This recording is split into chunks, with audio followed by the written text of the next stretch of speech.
Terima kasih Anda masih bersama kami. Bagi Anda yang baru saja bergabung, kami hadirkan kembali 3 berita utama hari ini. Hujan deras disertai angin kencang membuat sebuah pohon menimpa atap rumah warga di Desa Krandonlor, Kabupaten Semarang.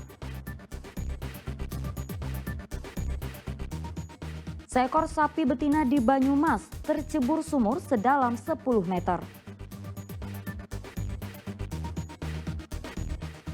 Dengan modal hanya Rp50.000, warga asal Sukaharjo berhasil membuka bisnis bawang goreng.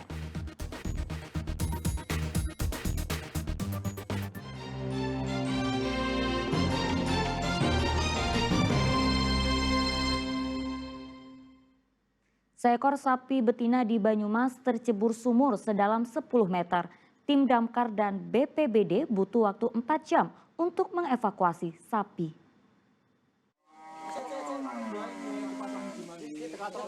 Petugas gabungan berjibaku mengeluarkan seekor sapi betina yang terperosok sumur sedalam 10 meter di Desa Purbadana, Banyumas Rabu lalu. Proses evakuasi sapi berbobot 3 kuintal lebih ini tak mudah. Selain kondisi sumur yang sempit, turunnya hujan mengakibatkan bibir sumur licin.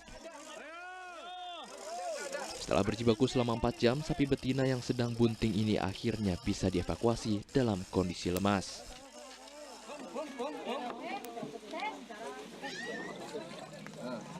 Tanahnya sendiri tekstur tanahnya lembut sehingga gampang sekali jatuh, dan karena itu sumur baru sehingga sempit juga, sehingga kami kesusahan untuk mengevakuasi. Terus sampai bisa tadi upaya apa yang keluar? Nah, upayanya kita terus mencoba bersama teman-teman relawan, kita mencoba menaikkan dengan katrol sedikit-sedikit. Alhamdulillah sapi bisa naik ke permukaan lagi. Sapi betina itu terperosok ke dalam sumur setelah lepas dari kandangnya. Pemilik sapi yang berusaha mengejar justru membuat sapi ketakutan dan berlari ke arah sumur. Dianto melaporkan dari Banyumas. Seekor ular piton masuk ke dalam rumah warga di Desa Puro, Kecamatan Karangmalang, Sragen. Ular sepanjang 4 meter itu ditemukan pemilik rumah sedang melilit di atas dinding kamar mandi. Sejumlah anggota damkar mendatangi salah satu rumah warga di Desa Puro, Kecamatan Karangmalang, Sragen. Mereka hendak mengevakuasi seekor ular piton yang sedang melilit di atas dinding kamar mandi. Apa disikil? Dengan menggunakan penjepit, petugas damkar mengevakuasi ular piton sepanjang 4 meter yang berusaha bertahan di rangka kayu atap kamar mandi. Namun dengan perlahan, petugas berhasil melepas lilitan ular dari rangka kayu. Ular itu sempat melakukan perlawanan dengan melilit tangan petugas. Dengan bantuan 2 rekannya, ular tersebut akhirnya bisa dimasukkan ke dalam karung. Keberadaan ular piton sepanjang 4 meter itu pertama kali diketahui saat pemilik rumah hendak mencuci pakaian di dalam kamar mandi. Mau ke belakang, ya mau nyicil nguceki cucian gitu kok. Ya kok kayak ada apa gitu. Ada suara sek gitu dok, mengo gitu ya wes di pojokan tadi itu, ya sudah posisi ya kayak tadi itu. Nah, tapi kan posisi itu tadi ada korden toh, tak tutup loh, tak buka, wah jebule ulo. Nah itu gandeng, saya tahu itu piton, terus tenang ya wes saya dengan tenang ya bilang mbah enek ulo mbah neng buri gitu, udah. Kurang lebih panjangnya 4 meteran ya. Kalau lilitannya bisa mematikan juga. Kalau satu orang mungkin tidak bisa, harus 2-3 orang. Kini ular piton tersebut telah dibawa ke kantor damkar Sragen. Nantinya, ular akan dilepas liarkan ke habitatnya jauh dari permukiman warga. Heri Prastio melaporkan dari Sragen.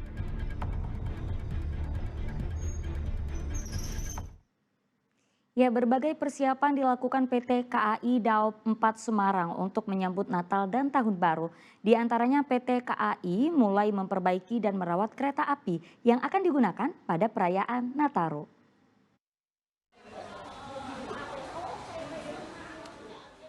Petugas PT KAI Daop 4 Semarang mulai memperbaiki dan merawat kereta yang akan digunakan pada perayaan Natal dan Tahun Baru. Perawatan kereta dilakukan di depo kereta stasiun Poncol, Semarang. Perawatan meliputi pemeriksaan bogi, pengereman, AC, kelistrikan, interior dan eksterior, rangka bawah serta alat perangkai kereta. Untuk angkutan Nataru tahun ini, PT KAI menyiapkan 158 unit sarana andal dengan 16 lokomotif, 6 kereta rel diesel, dan 136 kereta penumpang berbagai kelas hingga kereta pembangkit listrik. Dan di Depo Kereta Semarang Poncol ini kita bisa melakukan perawatan untuk kereta dan gerbong. Jadi seperti yang dibilang, jadi perawatan 1 bulanan, 3 bulanan, 6 bulanan, sampai dengan perawatan 12 bulanan. Jadi kita pastikan bahwa nanti untuk angkutan Nataru, Natal dan Tahun Baru itu semua kereta sudah siap operasi dengan baik dengan. Perawatan diharapkan bisa memberikan pelayanan maksimal kepada para calon penumpang yang hendak berlibur Natal dan Tahun Baru. Ali Mustafirin melaporkan dari Kota Semarang. Warung bakso mukbang yang terletak di Desa Kemiri, Boyolali sangat menarik untuk dicoba para pecinta bakso. Pasalnya para pelanggan dibebaskan untuk mengambil bakso sebanyak-banyaknya hanya dengan membayar Rp20.000. Penasaran? Berikut liputannya.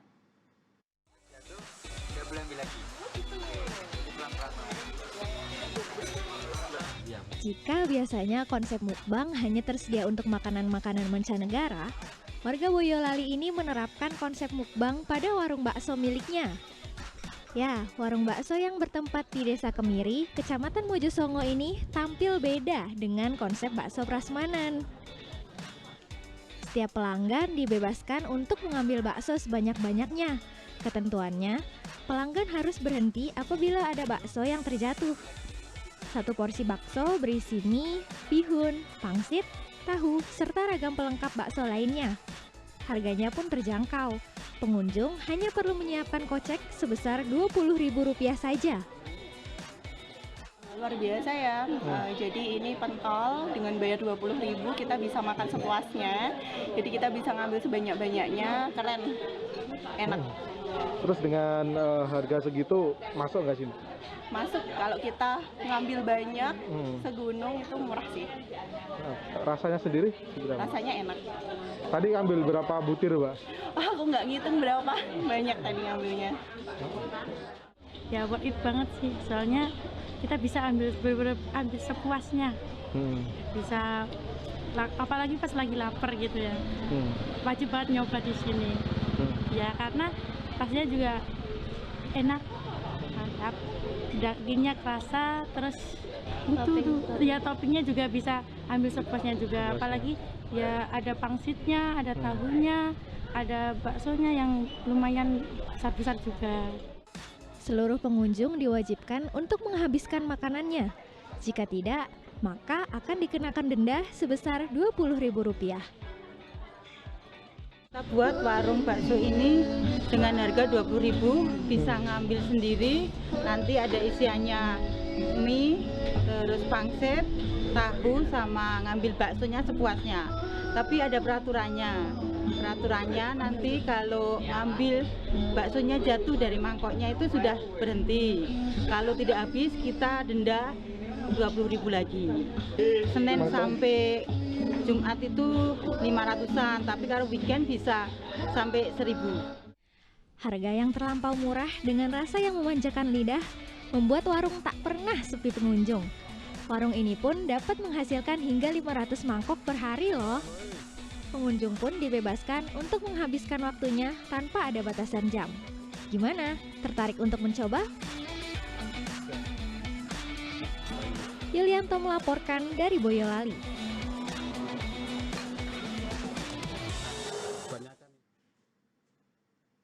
Ya, siapa bilang bikin usaha harus bermodal besar? Uang Rp50.000 di tangan Sulistiorini, warga Kabupaten Sukaharjo, ia jadikan modal awal membuka usaha bawang goreng. Berkat kerja kerasnya, puluhan tetangganya kini bisa bekerja.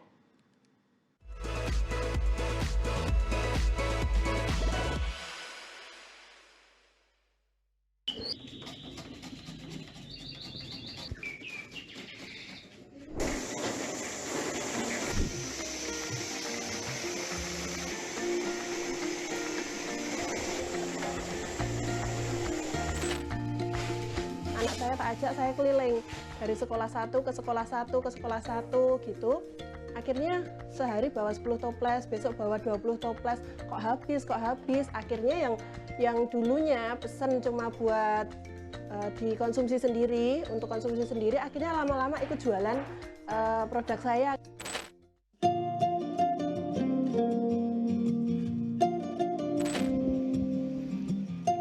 Modal awal dulu cuma 50.000, banyak orang yang nggak percaya, masa modal 50.000 bisa seperti itu. Nah, bisa, asal kita itu mau berusaha tekun dan pantang menyerah itu bisa. 50.000 di tahun 2014 itu sudah dapat 2 kilo bawang merah, sudah dapat 1 kilo minyak, dan packaging plastiknya itu cuma harga Rp2.000.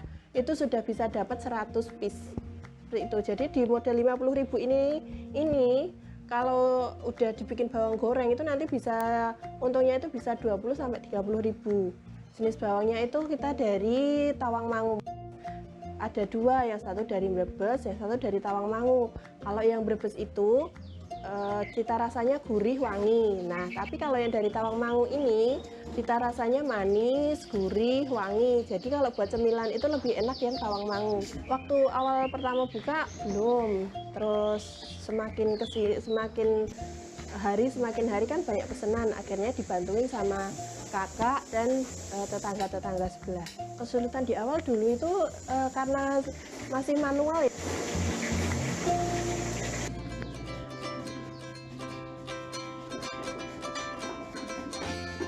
Sulit pertama awal motong itu pakai pisau cutter itu, terus lama-lama bisa tambah pakai alat ini, alat potong ini, motong sekitar 70-75 kilo.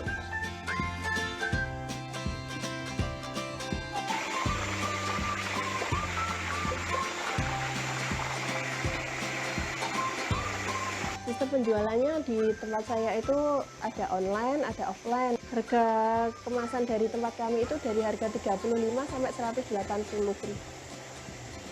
Karyawannya sudah ada sekitar 30-an.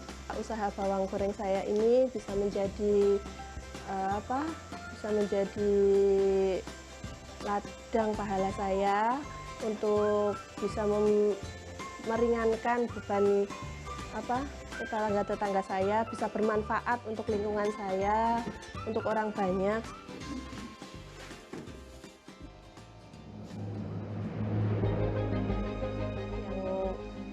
Yang ingin mencoba berusaha, jangan pantang menyerah. Tidak perlu modal besar, asalkan kita tekun, kita bekerja keras.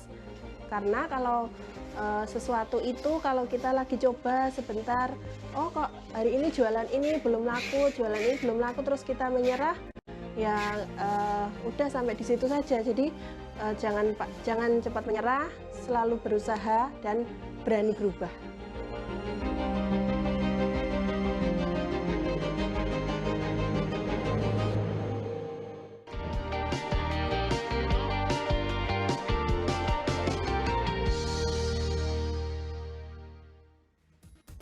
Informasi tadi mengakhiri jumpa kita hari ini. Atas nama rekan yang bertugas, saya Auriga Agustina mengucapkan terima kasih atas kebersamaan Anda. Selamat beraktivitas dan sampai jumpa.